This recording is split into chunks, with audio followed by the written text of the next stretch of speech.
My name is John Ashaolu. I'm the Director of Athletics at Point Park University. I am finishing my second year, and I'm excited to be here.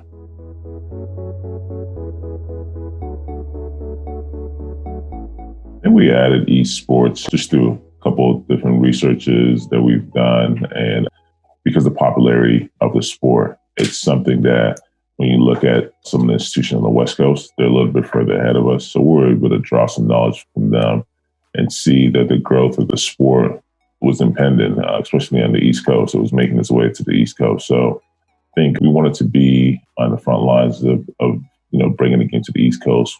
I think Point Park University prides itself on being innovative. So with that, the leaders of the university adding esports as another sport. And I think then, just in our institution at Point Park University, we've been hearing rumbles that, a couple of our students have started up esports clubs. So we knew there'd be a little bit of interest there through a couple of different things. One was the Steel City Showdown, which was an esports competition held at the new Point Park University Playhouse. Just using that to gauge interest. We had that event. It was very successful. I think we had over 600 participants over the span of a weekend that participated in Steel City Showdown. And then also in-house, we also had an event for our students at Point Park University that were interested in esports, and that seemed to be very popular too. So putting all that into respect and doing our due diligence, talk to various universities, visiting various universities, and also going down to the NACE conference. NACE is one of the current governing bodies for esports. Doing all that, we reached the conclusion that we should need to jump on board and bring esports as our official 18th sports to Point Park University.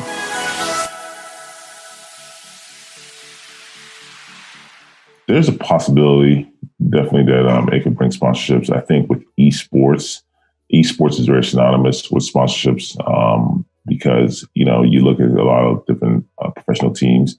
They have different organizations that sponsor their equipment, their mouse, their uniforms. Their uniforms has different patches. So I think we definitely want to investigate that area in terms of finding what types of sponsorships would be interested in a university esports team. And our coach that we currently have, he's very versed in that aspect and he's very well connected. So he's been reaching out to different companies to see if they'd be interested in that. So we definitely want to look into that because that's another positive that the esports program can bring.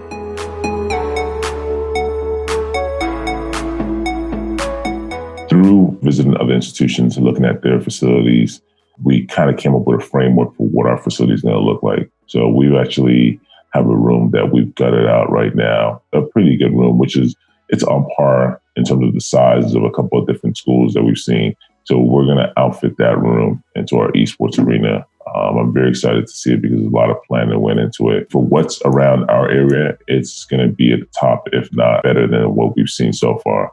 It's going to accommodate a lot of different gamers. It's going to accommodate our coaches. It's going to have a shoutcasting room where, even if you don't have students that want to play esports, but are interested in kind of broadcasting and commentating, it's going to accommodate them also. So it's good. It's a really neat facility, and that's how we're kind of accommodating them. I think that once we start getting prospective recruits on campus and they see the facility, they'll be very excited on what we have.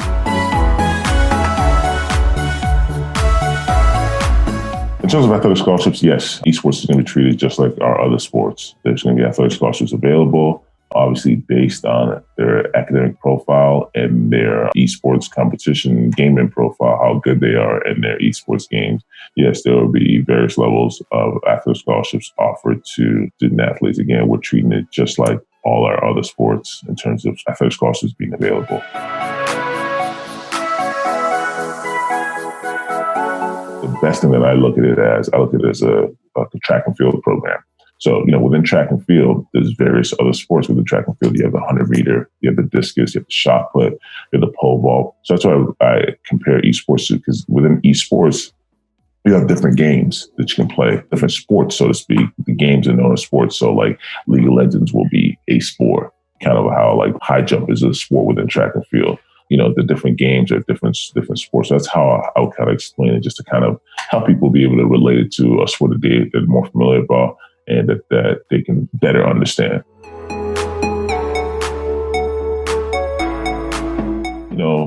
with anything that you're trying to sell, I think word of mouth is always your best vehicle. So I think that our alumni, if they're able to, let their friends, their families, their immediate group know that Point Park University does have an esports program and they're offering scholarships, I think that'd be great. And if they're championing that message for us and getting the word out, that'll help out a lot. If they have, family or kids of their own that they feel will be interested in it, please contact myself, contact Chris, so we can get them on board.